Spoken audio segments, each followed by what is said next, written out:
Hello and welcome. My name is Alan, and we are back with a series I've been off from for quite a while. This is the Executive Branch series I've been doing. Uh, Today we pick up with the members of John Adams' cabinet of the Executive Branch. Now, uh, as we've talked about, I'm looking at notebooks where I've got my notes, so don't mind that. But as we said, John Adams, is now in office. He is the actual president, ruler, um, well, not ruler, executive, chief executive officer. But yeah, he's in the office of president. As we've already talked about, I believe the last issue, his vice president is Thomas Jefferson. Now, they would both, of course, serve for Adams' full term. Now, looking at his cabinet, he more or less keeps the um, same people in office for most of the cabinet positions. At least for the majority of the time there. Secretary of State, we have Timothy Pickering holding over from Washington's cabinet, staying in as Secretary of State because Adams himself is elected and takes over in 1797. So Pickering stays in there until 1800. Secretary of Treasury Oliver Wolcott, he stays in until 1800. And Secretary of War James McHenry stays in until 1800. Now, he does have two new positions. The first being Attorney General, we have a new Attorney General in Charles Lee. Lee himself was born on January the 1st, 1758.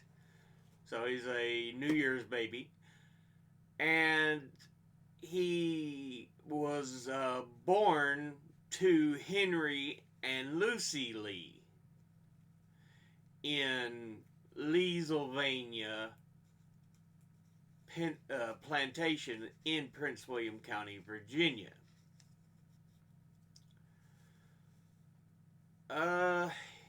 He is part of the famous Lee family, um,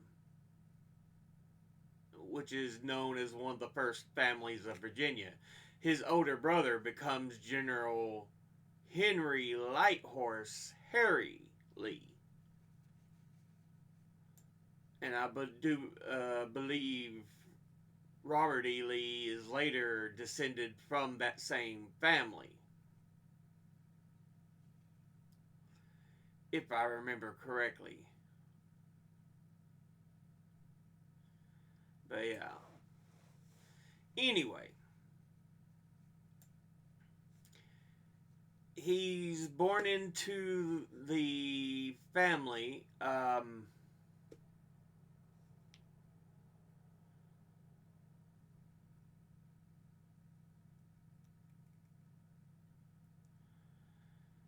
And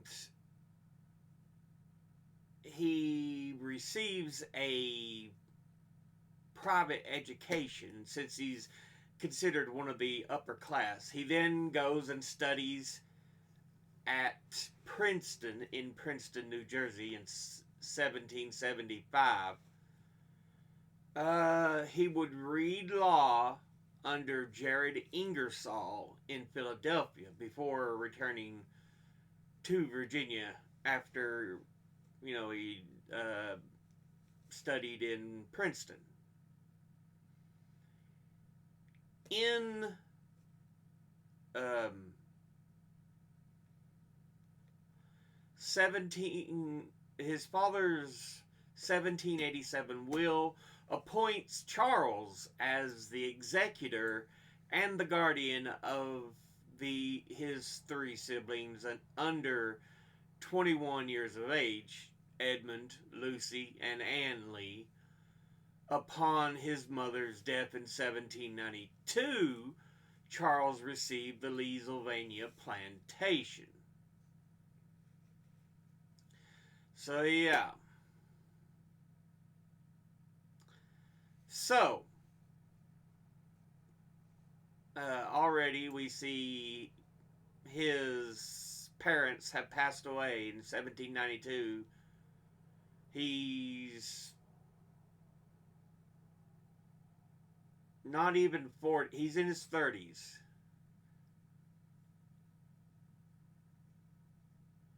So, yeah, 38-year-old. Yeah. But he would marry Anne Lee in on December the 1st of 1770, or sorry, he would marry Anne Lee in 1789. I was looking at her birth date.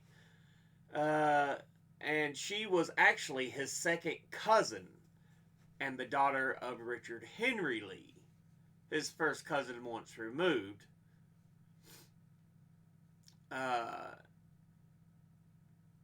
He would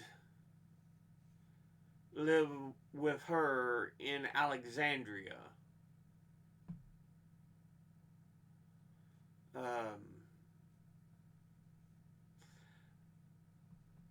Until her death in 1804.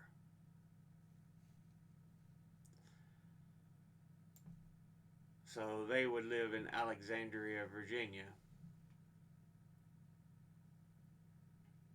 But anyway, going back in time just a bit here.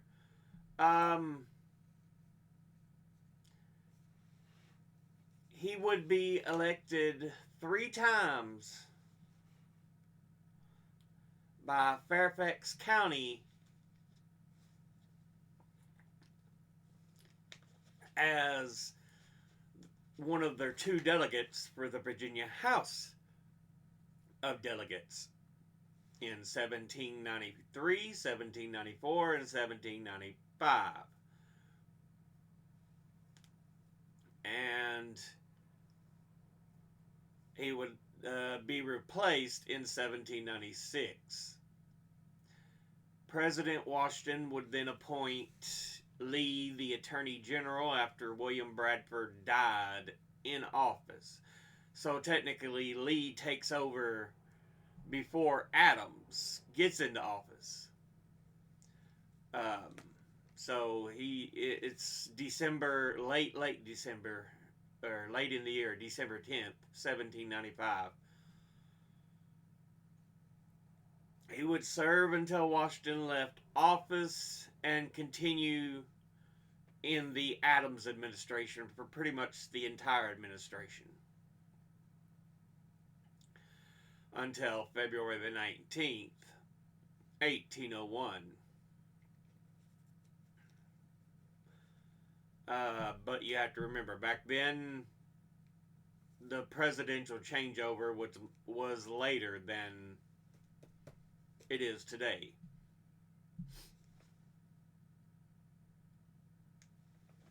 So he would serve, like I said, until February 19th, 1801. So even though that still left a handful of months left, Adams didn't bother replacing him as Attorney General. Now, Uh, he would continue to live in Alexandria even after the death of his wife. Um, and actually would live there for quite a while with his brother Edmund and Edmund's wife, which was actually Anne's sister, Sarah. Um, but yeah, let's see. After Attorney General, in addition to becoming one of the most prominent trial lawyers in Northern Virginia and Washington D.C., Lee became the port officer for the District of the Potomac. As a private attorney, Lee represented William Marbury and the midnight judge appointees of President Adams in the famous Marbury versus Madison case. Um, but yeah. Let's see. He would also defend former Vice President Aaron Burr in his treason trial. But yeah. Um, Lee himself would then pass away on June the 24th, 1815. So, yeah. Anyway, that was the one that became Attorney General under Adams, even though he first started technically under Washington. Now, looking also, there is, like I said, two new positions, which means or two new people to start out the Adams presidency with. And I mentioned Charles Lee taking over as Attorney General, but there is a new actual cabinet position, the Secretary of the Navy. Now, remember, we had a Continental Navy. It was, I think, mainly led by John Paul Jones, but we didn't technically have a Navy anymore, and so what happens is Adams sets up a Department of the Navy. The Department of Defense itself more or less controlled the Army, but the Department of the Navy was completely new. Um,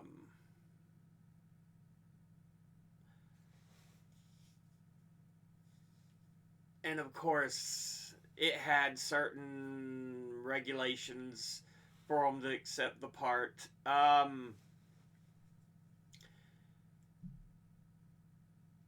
You know, they were supposed to be a civilian at least 5 years removed from active military service. The secretary would be appointed by the president and required confirmation by the Senate. The position itself, Secretary of the Navy, was created in 1798. Um, so, yeah. Now, to fill that position, um,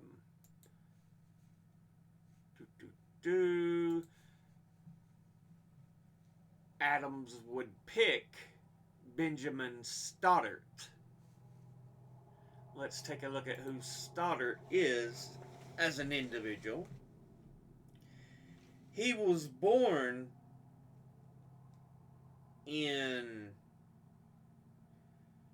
1751 in Charles County, Maryland. uh, we don't have the name of his mother, but the name of his father, or there may be a name for his mother that we know, it just wasn't listed. But the name of the father was Captain Thomas Stoddart. Now,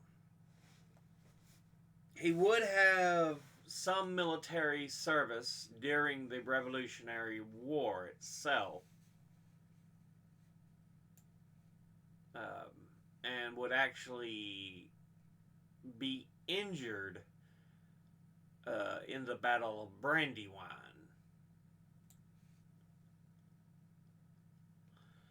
At which point he was released from service. But yeah, he had served as a captain in the Pennsylvania Cavalry, and like I said, would be um, secretary to the Continental Board of War during the Revolutionary War. So, but he was released from military service after the Battle of Brandywine. Um,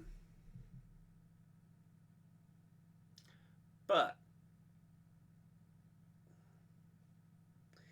in he would then be educated at the University of Pennsylvania, and then as a merchant. In 1781, he would marry Rebecca Lowndes and set up a mercantile business of his own in Georgetown, Maryland. He would um, be appointed as the first Secretary of the Navy from 1798 until 1801. So, yeah, he's the only one who would serve under the Adams administration as Secretary of Navy. He, after leaving his office under Adams, he would be finding himself in a bit of, well, let's talk about first as the Secretary of Navy. He would find himself in an undeclared naval war known as Quasi-War, the Quasi-War, which was against France. And like I said, again, it was an undeclared naval war.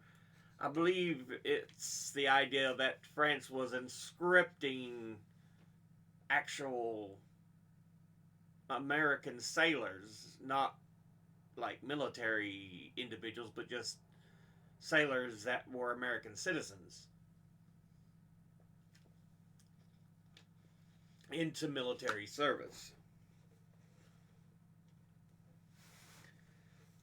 And thus,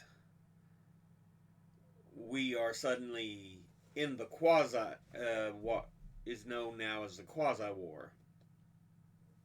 And of course, we, like I said, didn't really have much of a navy to speak of. So, yeah, Adams was like, we need to do something about this. And as I said, 1798, the Department of the Navy is created. And, yeah, he would pretty much find himself in that actual undeclared naval war with France when Stoddart became Secretary of the Navy. Now,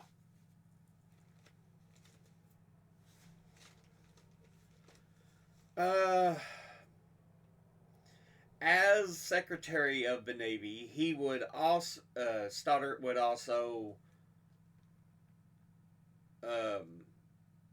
commission the creation of the first 6 naval yards in U.S. history. And he would also establish the Navy Department Library. Now, after returning to civilian life, he would suffer some financial losses monetarily through a number of events that include land speculation, the uh, commercial decline of Georgetown, Maryland, and the War of 1812. He would die December the 13th of 1813. So, yeah.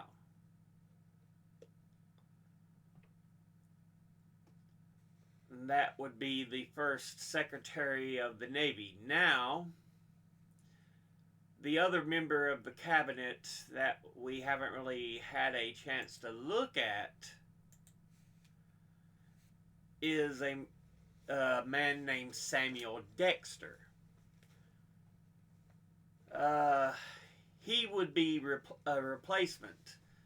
Because remember, 3 members of Washington's cabinet stayed over, but they wouldn't stay the entire way. So we have Samuel Dexter, who would be a replacement cabinet member. He was born on May the 14th, 1761, in Boston, Massachusetts, to Samuel Dexter and Hannah Sigourney Dexter. Now, he would graduate from Harvard College in 1781, and then study law under Levi Lincoln Sr. and pass the bar in 1784. He would be elected to the Massachusetts House of Representatives from 1785 to 1790, and then be elected to the U.S. House of Representatives 1791 to 1799. So he's elected to the Massachusetts House and then to the United States House. After that, he would be elected to the U.S. Senate, but would only serve 1799 to 1800 and resign to accept the appointment he receives to be the Secretary of War. So he would be Secretary of War from 1800 to very early 1801. I mean, I think it's January something that he leaves Secretary of Treasury. He would not be replaced as Secretary of Treasury, even though he now leaves the Treasury Department and he would not be replaced as Secretary of War, even though he would leave this War Department and become the replacement for the Secretary of the Treasury. And he only served there for around 5 months, just to fill out the end of Adams' term. So yeah, Adams' cabinet was not in a great position. After he leaves his role as the fill-in secretary, he serves as a lawyer in Washington, D.C., and then moved back to Boston, serving as a lawyer there as well. He had an unsuccessful candidacy for governor of Massachusetts in 1814, 1815, and 1816. But he would die on May the 4th, 1816, in Athens, New York. So yeah, there was Dexter Charles Stoddart. There's one more person, but I won't talk about him in depth because he's already someone we've talked about in another series. And that was the replacement for Pickering. His replacement was a man named John Marshall, and he would take over as Secretary of State in June of 1800 and serve until March of 1801. Because at that point, he would be appointed to the U.S. Supreme Court as Chief Justice. Yes, that John Marshall, one of the most influential and one of the longest serving Chief Justices in the Supreme Court's history. So yeah, John Marshall is a pretty interesting man.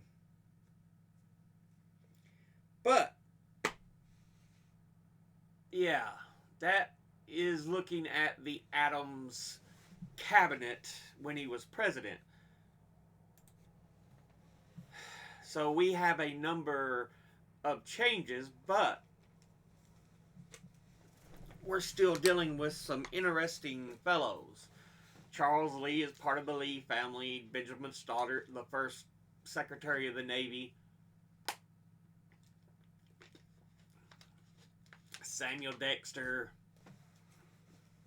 is well known as a representative and lawyer before becoming a cabinet secretary. And then, of course, like I said, John Marshall. So, yeah. Anyway, we'll go ahead and make this the end of the video. As always, educate thyself. Think, read, study, learn. Someone tells you something you have trouble believing, ask them to cite their sources. I'll be putting my links in the description at the bottom of the video. Thank you all for watching. I'll see you all in the next one. Until then, later.